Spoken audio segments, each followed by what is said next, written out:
Está bien saber tus posiciones en Google, pero está mejor saber qué hacer con ellas. Koyak es un run tracker que te ayuda a tomar mejores decisiones para mejorar la visibilidad de tu negocio. ¿Quieres saber en qué posición está tu web para las palabras claves más importantes y su evolución en el tiempo? ¿O quizás necesitas ver de un solo vistazo la visibilidad de tu ficha de negocio y la de tus competidores? Con Koyak puedes. Suscríbete a Koyak y empieza a trabajar con información rentable hoy mismo. Link en la descripción. ¿Vale? Porque seguramente tampoco las vuelva a cargar Google Chrome. O sea que hay un montón de páginas que se crean, digamos, que son un poquito así y que por allí no las visita absolutamente nadie, ¿no? Entonces, digamos que el trabajo de Google sigue siendo inmenso, pero que sí que es cierto que cuando ve que algo no tiene demasiado interés, como ya sabemos, lo deja de visitar. Pero ¿cómo hacemos para que nos visite las páginas y sea todo más sencillo? La única forma es hacer páginas web más simples, más sencillas, más cortas, con menos contenido y con menos URLs. Esa es la forma que tenemos para que Google de alguna forma consiga arrastrarnos con facilidad. ¿Que no podemos hacerlas tan cortas? Bueno, pues entonces tendremos que empezar a optimizar un poco más, ¿no? Yo, por ejemplo, herramientas como WP Rocket o Performatters las utilizo muchísimo, ¿no?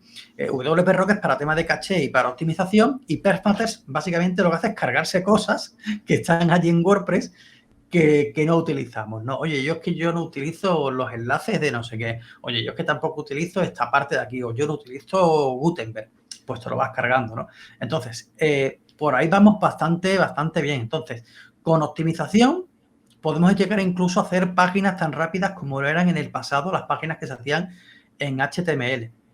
Entonces, lo principal, si no queremos optimizar mucho, páginas con poco información, sobre todo con poco contenido en audio, vídeo y foto, y que no tengan demasiadas URLs, ¿vale? Con lo cual, pues, por ejemplo, hace poco estuvo por aquí hablando, estoy fatal de COVID, nuestra compañera Lorena Cantos. Las páginas castellanas son perfectas, son cortitas y al pie, son muy verticales y las entiende a la perfección Google. Entonces, son magníficas. Antes has mencionado el HTML del sitio web. ¿Qué peso crees que tiene el etiquetado HTML de un sitio web a la hora de cómo Google comprende tanto el contenido como la estructura? Es una cosa curiosa porque realmente si nosotros pasamos de etiqueta HTML y pasamos de todo esto de HTML5, de la parte semántica, Google va a seguir leyendo nuestra página y va a interpretar lo que estemos poniendo ahí. Lo va a seguir interpretando. Otra cosa es que acierte o no acierte. Entonces, ¿qué es el SEO? Optimizarlo. O sea, lo vamos a tratar para que Google justamente coja el sentido que nosotros pensamos que debe de tener. Entonces, había una discusión hace un tiempo en Twitter, que ahora se llama X, y decían, no, es que yo no le pongo el H1, sino que yo empiezo con un H2, o yo no pongo H1 y estoy el primero. Claro, aunque no pongas H1, Google va a pensar que el H1 es lo primero que sale. Va a pensar eso por defecto.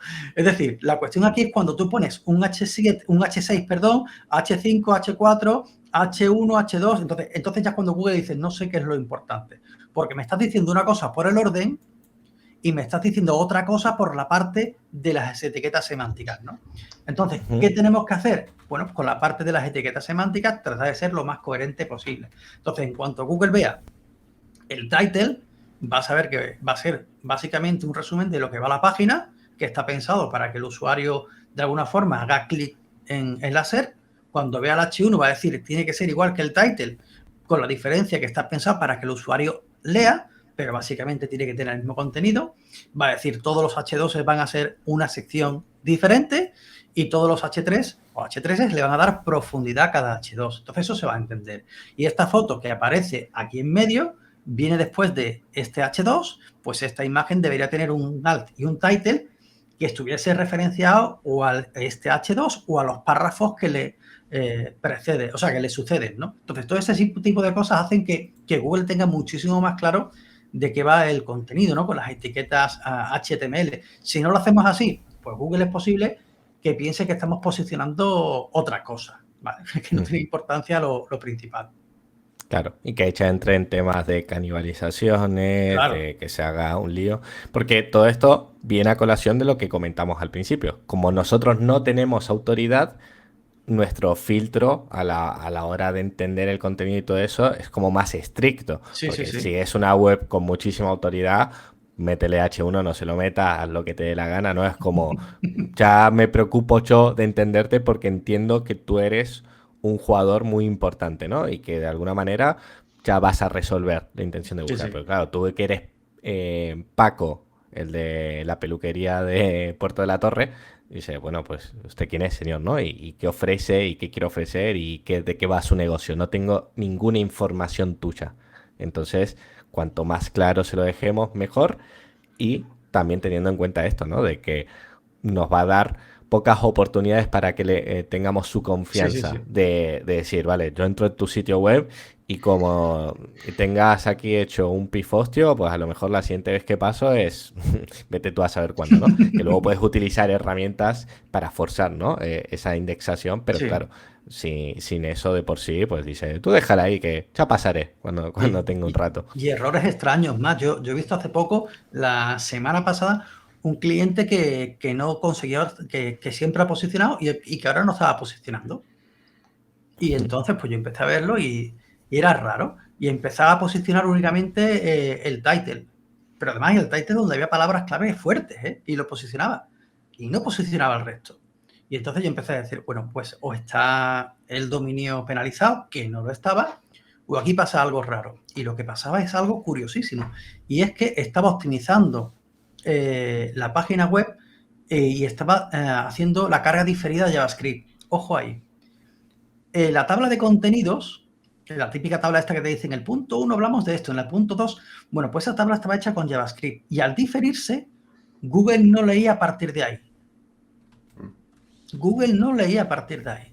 Con lo cual necesitaba varias pasadas para poder leer ese contenido en JavaScript.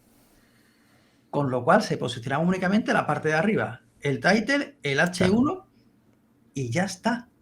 No posicionaba nada más. ¿Qué problema hay? Bueno, pues que hay un archivo que se llama sitemap que te dice que si se modifica el contenido, Google es posible que vaya a ir de nuevo. Pero es que el sitemap decía que ahí no había ninguna variación, con lo cual Google no iba a ir Claro. tantas veces ahí. Está totalmente oculto a ojos de la araña, dice. Hasta que Google decidiese volver a pasar por allí y pudiese cargar por fin todo, esa parte que le pasaba en todas las entradas se había quedado oculto. Y solamente se dio cuenta porque no posicionaba. Oye, he dejado de posicionar, no sé por qué. Ostras, por esa gilipollez. Entonces, cuando eso le pasa a un gran medio, no pasa nada porque Google pasa por allí 50 veces y se termina leyendo aquello. Pero cuando, como has dicho tú bien, Matt, cuando tienes una oportunidad o dos y se lo pones complicado, cuidado porque a lo mejor en vez de posicionar en una semana, posicionas en mes y medio, ¿eh?